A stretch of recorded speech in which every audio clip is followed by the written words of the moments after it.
Hey friends, Paul Toomey here, and let's see, today is November 25th. I think I have that right. Maybe it's the 24th. I am terrible with time. It's the 24th, Sunday, November 24th. And just a few days ago, on November 19th, according to this press release here, this book was released. So this is brand new, in a sense, all in line. For the first time in 80 years, this book is back in print. This is a reprint of a cartoon book by the great cartoonist, of one of the greatest cartoonists of the 20th century, Saul Steinberg. And in 1945, this book came out, and it was these dimensions. It came out in hardcover in Europe. In the United States, it was published in paperback, and with a different cover and altered contents. Anyway, the New York Review of Comics, which has been doing excellent work, has put this book out. And this is sort of something that they're doing. They're finding lost gems that are worthy of reprinting. They did one last year, I think, or a couple of years ago. Like I said, I'm terrible with time. This book here, All Your Racial Problems Will Soon End, the cartoons of Charles Johnson. So this reproduces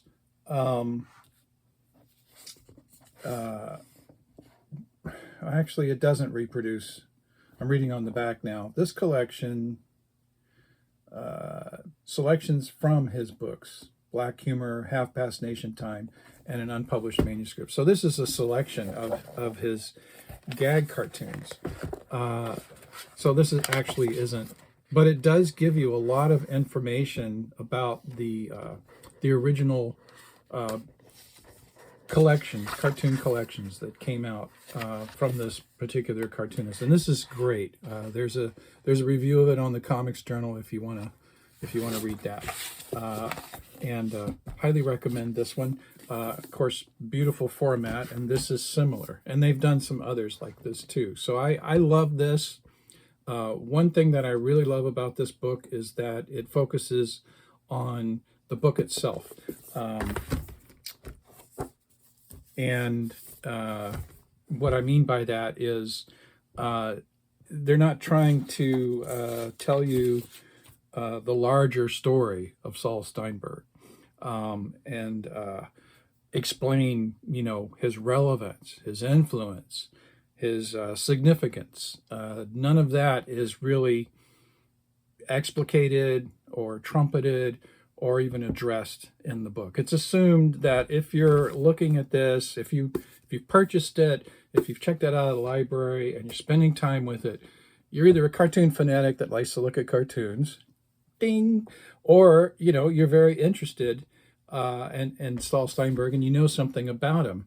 So that's I think that's great, because Saul Steinberg's career and his life have been covered quite thoroughly in many, many publications. A really great biography of him came out a few years ago. Highly recommend that one. I don't remember the name of the book or the artist, but you can find it, I'm sure, easily. So the story of Saul Steinberg is left for other people. This is the story of the making of this book, all in line. And I love that because, think about it, in music literature, we have books like The Making of Kinda Blue by Miles Davis, or The Making of Johnny Cash at Folsom Prison, right? And these books, go into detail about the creation of a single album that stands out as an important work. And I think cartoon books deserve some of that too. So this is a really neat approach. So what do we get? We get the complete contents of All in Line. Think about what a witty title that is. Including the wonderful end papers that Steinberg did. And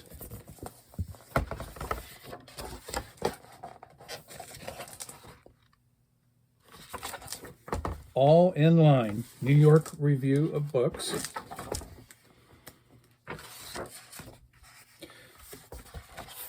So you're getting the complete All in Line. You get, in addition, the I believe it was 8 extra cartoons that were in the paperback edition, which also eliminated some of the cartoons. And you're getting an introduction by Liana Fink, which is great. And you're getting an afterword by Ian Topless, which is really superior. It's an excellent, excellent essay. And then you're getting notes and captions from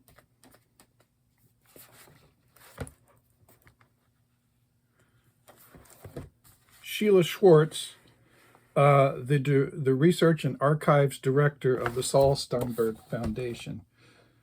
So let me go through this a little bit, and I'll share with you some of these great cartoons. Now, if you don't know Saul Steinberg, he's one of the prime cartoonists of the New Yorker in the in the decades of the 20th century, and he let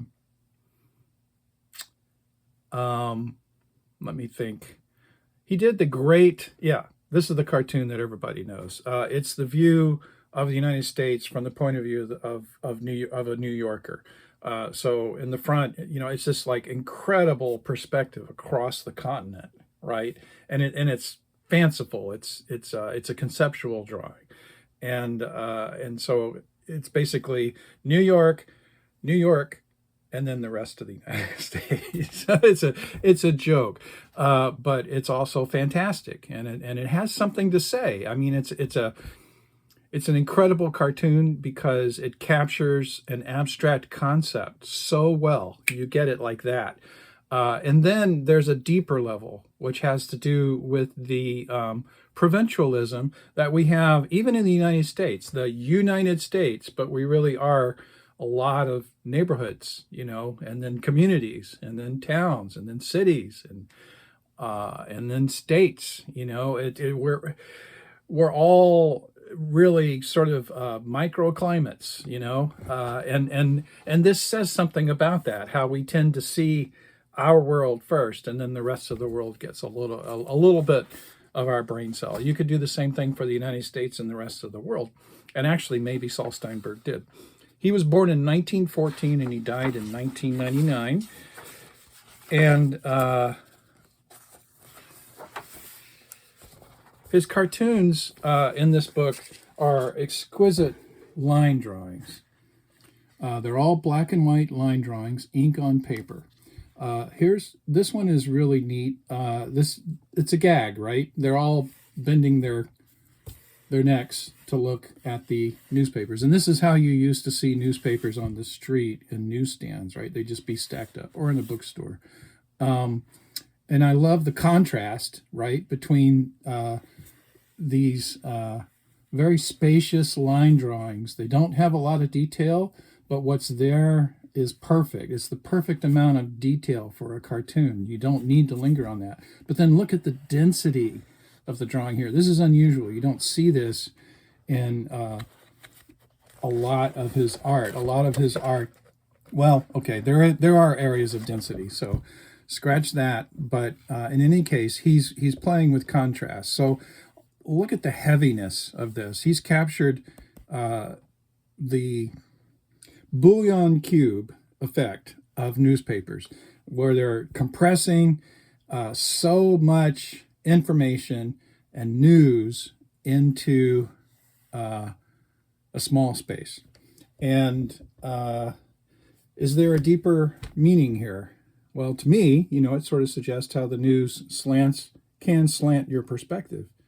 I mean, you could put a caption here that says whatever, Fox News, or MSNBC, whatever political party affiliation you have, but it slants,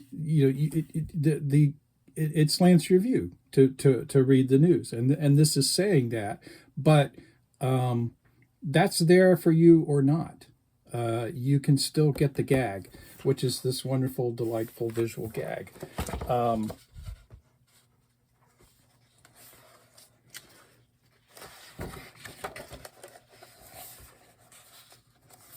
Here's a great one.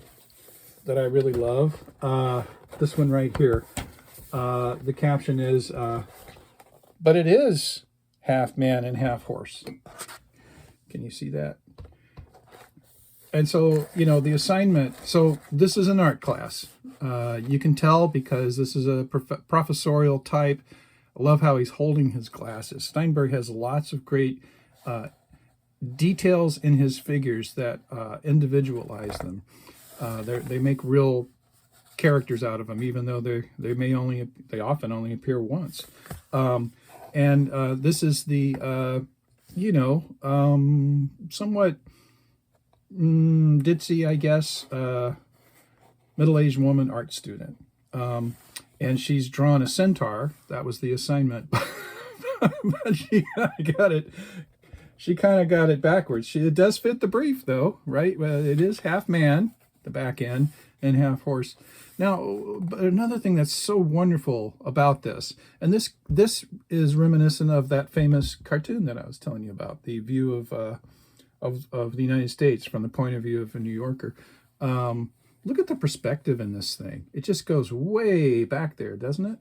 And you see all these people in the background, and they're all drawing. You could have just had this drawing right here, the two figures and this square, and that would be excellent. But Steinberg has added the rest of this in here, and it adds so much depth, literally and figuratively, to the cartoon.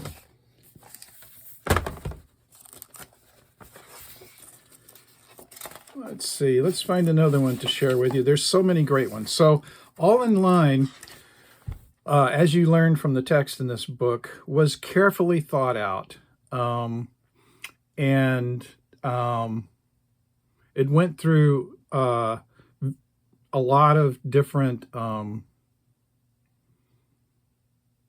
stages of development, I guess you'd say. And so originally the idea was, well, maybe this is just going to be a collection of Steinberg's witty, humorous cartoons that have a bite to them, but they're not addressing issues head on per se. And then, of course, I guess I should say, these cartoons were created during the war years, in America at least, the war years for America, the war years. And so 1941 to 1945, don't quote me on that, but I think that's primarily when these were created. And the thing is in his personal history, and they recount that, the relevant section of Steinberg's personal history, he immigrated to the United States, and when he was in the United States, he became a member of the military and traveled around. So this is a very curious book, because the first section, the first 40 or so pages are these clever, witty cartoons like I've been showing you. But then it moves into another section called War. But before we get to that, let's look at a few more of the clever, witty cartoons. Well, heck, the one on the facing page, look at this. I don't know if you can see this, but these are people, what do you call them? Doormen in New York City, and they're all whistling for a cab that can't come. And look at that perspective. See that perspective? That's another aspect of Steinberg. Oh, geez, and look at this gas pump right here. That drawing, the drawing of the gas pump. I wish I could get this closer for you. There's a vine growing up around the gas pump. Yeah, I mentioned the war earlier. This kind of presages it here. This drawing of the ridiculous Nazi, and oh man, check out his weird sword gun thing and all these insane medals that are sometimes they're like little pictures, and of course the gag. He's got the electric Nazi signs on his shoulders, and he's plugging it in. And look, even just look at those ornate boots. and the bird on the hat. This is getting at something about the theatrical aspect of the Third Reich. And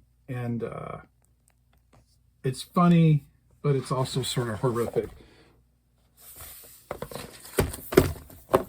And that's a kind of a foreshadowing, probably very intentionally put there to help prepare you, if you're reading in a linear fashion from the first page to the last, for the sections that are coming up. Steinberg is also great with signs. Check out this cartoon right here. I love this. One Way. That one made me laugh out loud when I saw that. I've marked a few more. I could spend a great deal of time talking about this. Now, another thing that makes Steinberg one of the more significant cartoonists of the 20th century is the depth of his work, which is in part generated by triggering a meta layer. And sometimes there's multiple meta layers in his cartoons. So they're disarmingly simple. His cartoons have the uncluttered wonder of a children's picture book, combined with the intellectual depth of a philosopher. And that's part of what makes them so remarkable. This one is a really great one. Check that out. I think there's 8 different figures, they're all drawing each other, except for the hand right here. And then I also want to say something about the juxtaposition and arrangement of the cartoons. Steinberg, had a lot to do with that. There was also input from his publishers, his wife, his agent, but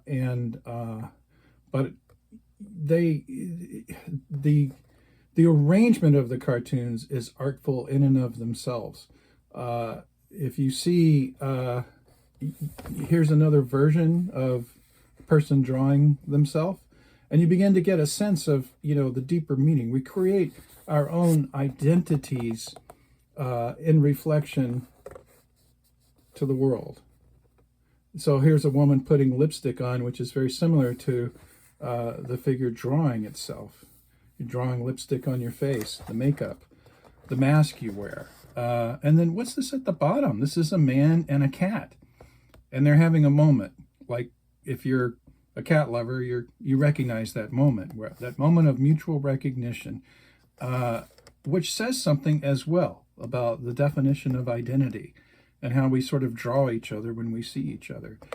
Wonderful stuff, and it's all lighthearted. It's not heavy. It's got just that great cartoony aspect to it, which makes it just bypasses all of the analytical parts of the brain, goes right back there to the neocortex, and maybe not it goes through the neocortex and just hits you at the base of your being. This one is talked about in the book quite a lot. This one down here, time eating itself. What a great concept, right? You've got as the hand of the clock goes around, time disappears. But once again, look at the juxtaposition. We have, there's no figure here, but it shows a child's place has been made. And here we get to see a child, staring out at the world. And again, that incredible perspective. Steinberg had a way of drawing openings, either doors or windows usually, and then detailing little glimpses of rooms within rooms within rooms. And then here, maybe this is, sort of an adult stage of socializing, a formal dance, right? These dance moves are prescribed, what they're doing, and they're all dancing to music, and they're all sort of doing it together and in unison. That's becoming a member of society. And here you are on the other end of that. You're back living solitary again. So all of these comment on this right here, the passage of time in a human being's life. There's nothing worse than explaining humor. There's nothing less funny than explaining humor. So I'll stop with that, and just marvel at some of these cartoons. I'll show you a little bit more. Here's the war section, and it's divided into different countries. But first you get this war section, and you get a lot of satirical drawings of Hitler and members of the Third Reich and Mussolini. And these don't have, to me, a lot of depth, but they are just drenched with satire and Steinberg's bizarre, surreal touches.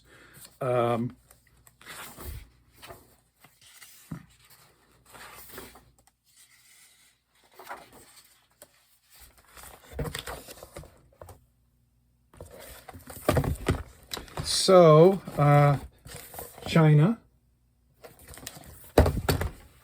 And these now become sort of on-the-spot reportage drawings. They're not necessarily gag cartoons. They're working on a deeper level. They're not exactly travel diary drawings. They're not exactly sketchbook drawings, but they capture a time and a place quite well. And so this is the American military presence in China. And look, so here you have, the airfield and all the machines of war, but look at the impact on the people that live there. Can you see that right there? Once again, we have the little, just like we saw in an earlier cartoon, the little top of the head of a little person, a youngster, and they're looking in at the room of an American GI and looking at all the things that the American GI has brought in. And they're very curious about who is this? Who is this person? And then I love this. So this is GIs, soldiers, American soldiers flying into China over the Himalayan hump, and they're in a transport plane, and each one of them is if you can almost hear the noise of the plane, making it impossible to have conversation. So this is like what it's like on an airplane now too. It's hard to have conversations on planes because they get so noisy, even jets. But here they are, just sitting there, each lost in his own thoughts. There's one chap who's reading a book somewhere over here. Now this is mirrored in this drawing. Now they are in China and they're in a boat, a sampan. And look here, we have the self-reflexive meta level. Here's Steinberg drawing this, and he's drawing this inside the drawing. He's got this drawing in it, so it becomes an infinity drawing. If you're a comics fan, you're familiar with infinity covers, where someone's reading the issue of the comic you're holding, and then inside the drawing of that cover is a drawing of that person reading that issue, and it just goes on conceptually forever. There's another version of sort of that I meant to show you. I really like this one too. Well, first off, this sign right here, this exit sign. that more or less captures a lot of what modern life feels like to me. But I really like this one here. Here we are back in the art school, and these two ladies are drawing each other, and this gets at that theme again of defining each other and art. But God, what a lovely, just amazing little drawing that is, isn't it? Friendship. Okay, jumping back into the war section, I think I've shown you pretty much what I wanted to show you. There are a total of, I counted them, 209 cartoons, including the extra 8 that were in the paperback. 121 of them were originally published in the New Yorker. There's the essays provide amazing information about that. Now, I have two nitpicks, two small criticisms for this book, and admittedly, these are very small. This is a really well done job. The reproduction of the original book is exquisite. It's flawless. And then the addition of scholarly material in the front and the back is perfect. It's perfectly balanced, and it's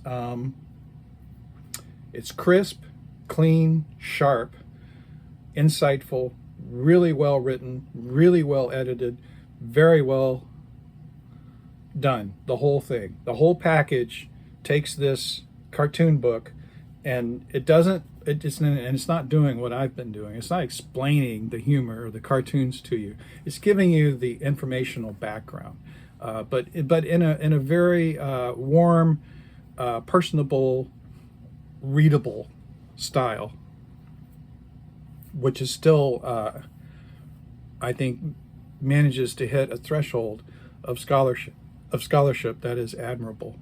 But anyway, my nits in the notes, and I, this is typical for fine art books, and this is getting the fine art book treatment. You'll see, and these are great. I love how this is formatted because it's very easy. This is the page number, and when there's more than one cartoon, they'll say top, bottom, etc. But they all say ink on paper. And I couldn't find any drawings that were not ink on paper. So, one nit is it really necessary to repeat ink on paper in every listing? You could simply have a little line at the top that says all drawings are ink on paper. And if you had a few exceptions, you could say all drawings ink on paper unless otherwise noted. And to me, that's a better design. But this tells you what the curator thinks the date is of the original drawing, and it tells you the size if they know it. It tells you where that drawing currently exists if it's known to exist. A lot of these are in a collection in the Saul Steinberg papers and the Beneke Rare Book and Manuscript Library at Yale University. But some of these were taken, some of the originals are in other places. Many of them are unknown. And it tells you the date. This is really cool. The date of the publication in the magazine. So we have, like I said, about 120 New Yorker cartoons. So it gives you all those dates. It also gives you dates of other magazines where some of these were published. PM and Liberty, for example. So I love that. I think that's fantastic. I love that you get to see what's behind these cartoons. To me, that adds a lot to it because it provides a context. If you just read this book without knowing these cartoons were created during an extremely turbulent time in world history and in the artist's personal history, you wouldn't, you would lose a great deal of the richness that is there to be gleaned. But that's a nit, ink on paper.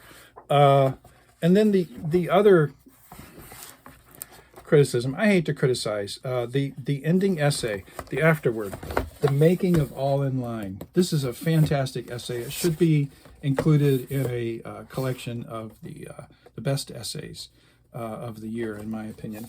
Ian Topless. And the thing is, if you see it here, it's words on paper, and there are no visuals. And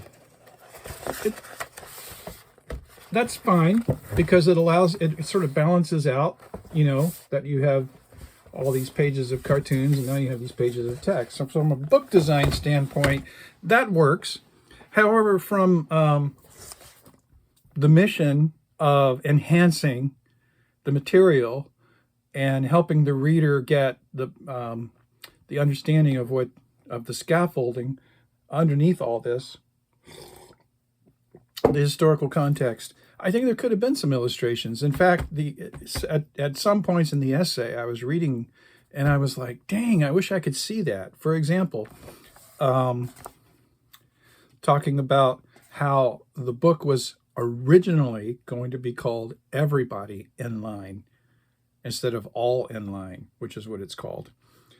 Late in the game, and I'm reading from the essay now, it was still Everybody in Line as suggested by the publisher a year earlier.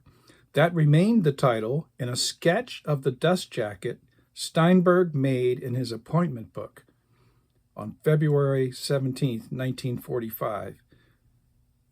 And then Topless goes on to say there was another drawing on an April 30th page, and it had become all in line. I would have loved to have seen those drawings. Wouldn't that be cool to see here? Maybe there's a reason, maybe the foundation wouldn't let them have that, or maybe they've been published somewhere else and they didn't have, I don't know. In any case, wish that was there. And there's some other places like that in here too. But I'll end my part on Steinberg by reading the last line of the essay, which is sums the whole thing up. Why should you care? Why should you seek this book out? These drawings extend the viewer's horizons. Think about that, how that resonates with Steinberg's own visual themes of perspective. And perspective in different ways, right? Not just visual, but internal. These drawings extend the viewer's horizons, whether comical or conceptual, political or geographic, and presage the reach of Steinberg's later work. Really great publication, highly recommend. $34.95. Of course, you could probably get it for 10 cents from Amazon right now. I'm joking. There might be a discount on Amazon.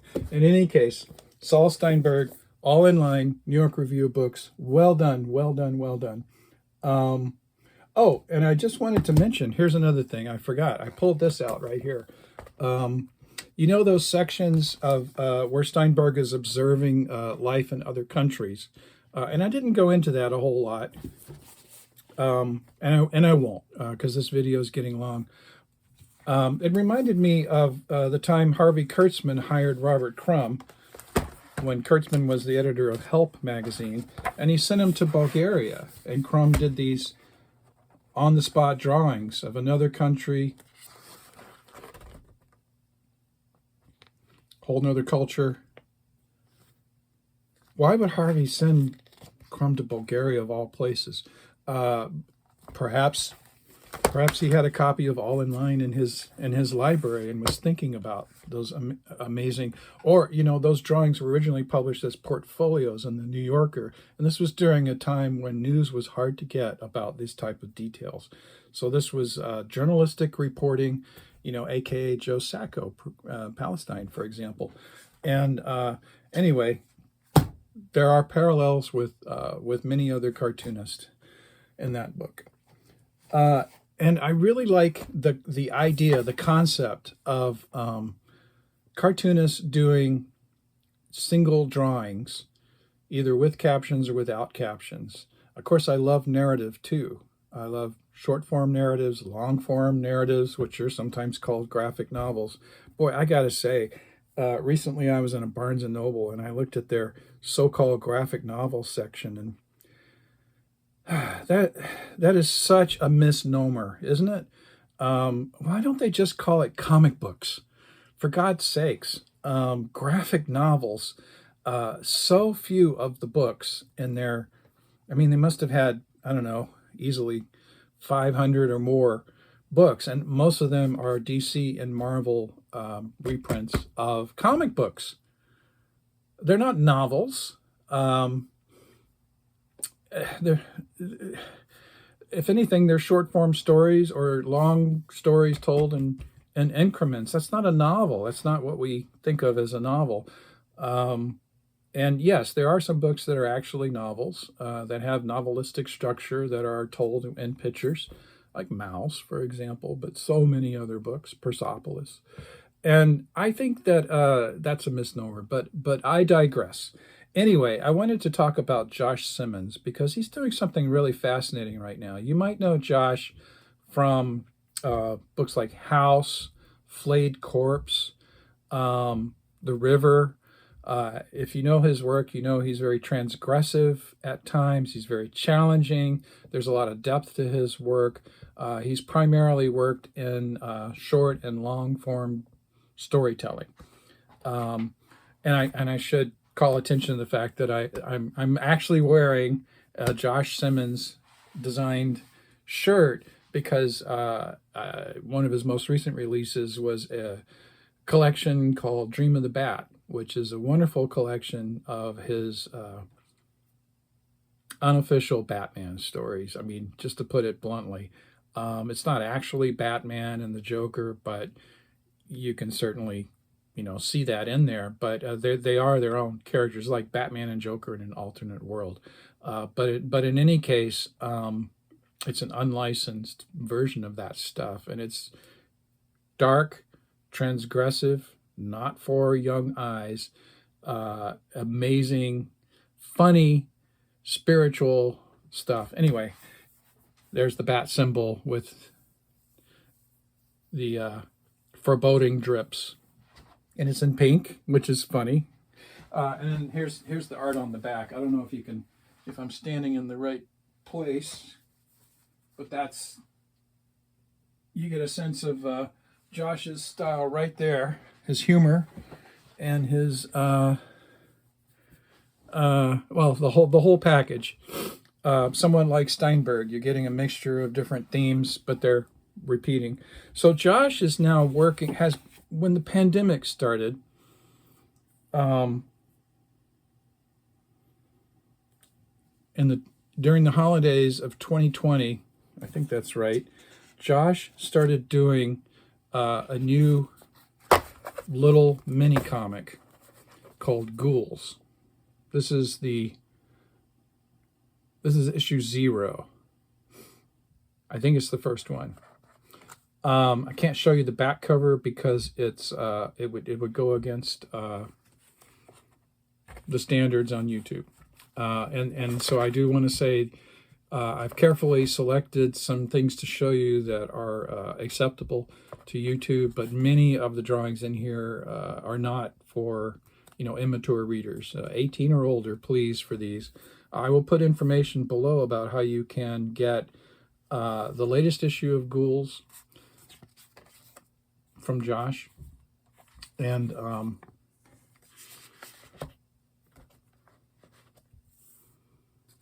I don't know if all of them are available or not. Here's a good one right here. This is like a New Yorker cartoon. Or a magazine, a magazine cartoon from... He's working kind of in a classical format here. And this is... these cartoons are all of a theme. These are comics for the pandemic. Wait, let me get this straight. They were handed Paradise and they did what with it? By the way, I think that's a hand-colored right there. Josh often likes to do something a little extra on the covers. I think one issue came with a fantastic George Romero sticker, which I don't have because I put it on a sketchbook, and I can't find the sketchbook at the moment. But here you go. Here's a couple. And so this is capturing, if you know anything about Josh's early work, he did a magazine called Happy, in which the characters appear to be happy, but they're anything but, and stuff like this. And it's basically expressing the despair and the anxiety and the angst and the depression and the anger that was in the air in the United States during the years of the pandemic. This one's got some happy face stickers on the back.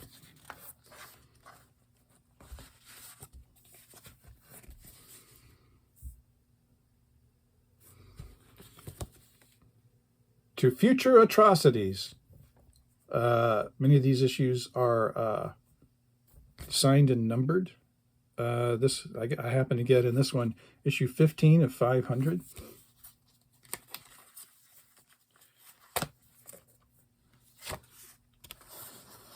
I think these are cartoons that are especially relatable by Gen Z, the generation that came of age from about 2010 on. And this generation, as we now know, probably because of social media and iPhones, or smartphones rather, has experienced unprecedented rises in major depressive disorder and anxiety disorders. And I think these are cartoons for our time, much in the way that Steinberg's cartoons were cartoons for their time. Now, a lot of people think of Josh Simmons as a horror cartoonist, and he picks up on a lot of the horror tropes. But I love that he's working in single drawing cartoons, and that is, in some ways, that's the height of cartooning, because you're really boiling things down, and there a lot of work goes into these simple cartoons. The more they're simple, but they're profound, and to achieve that, it takes a great deal of work. So a lot of the work is taken off the reader. Instead of reading 8 pages of talking heads to get to a gag, you're getting the gag like that, and that's one of the great things about cartoons. I'm a Dangerfield fan. That one cracks me up. These are both great. Moody Brooders. The latest issue, which I received recently from Josh, he just spent a few months as a doing a residency in Angoulême, the great city where the amazing comics festival, annual comics festival happens. And Angoulême is very plugged into comics, both the history of them and what's happening with the current development. And this is a special issue that he put out. Also, I should mention, you probably noticed by looking at the the covers, but these are all super cheap, folks. $2 each, sometimes less than that. And this special travel issue is signed and numbered. And this one I got 6 out of 400. Wow. And we are getting some short narratives in here. And I have to be careful what I show you, again, because there's going to be some over 18 art in here, which is really funny. But great stories about his time in Europe. Well worth getting and checking out. A wonderful series. And in fact, I sort of think, wouldn't it be great if these were collected into a book, maybe with some extra material added? I would love to have, this would make a cartoon book, right? Sort of in the tradition of the great cartoon books. And I think this could be really great. And I hope that some smart publisher out there does that. By the way, I want to show you one last goodie, if I can find it. I think it's in this issue. Yes, the inside back cover. The inside front cover. This is a theme, the inside front cover. Each issue, these are also carefully put together. And so I think if you assemble them into a collection, you might want to preserve the integrity of the order of these cartoons and the sequencing. Inside front cover, St. Rory.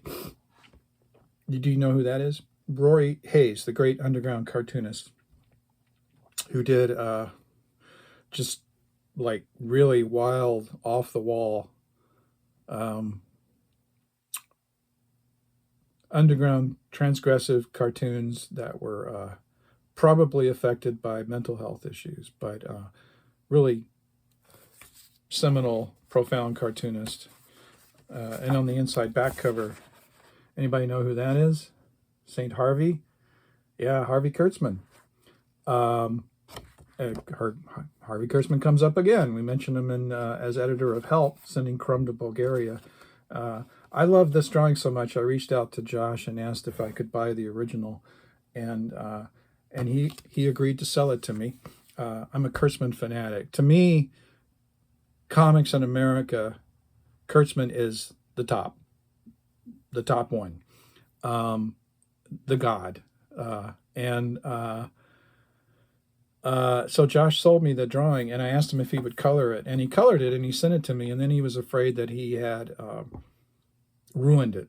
But I really like what he did with it. It reminds me of like the illuminated manuscripts of saints, and I think that's fantastic. So I love having this this original Josh Simmons portrait of Harvey Kurtzman, published in Ghouls #3. Alrighty, check out the information below for how to get these fine books, and thanks for your time. I'll see you next time.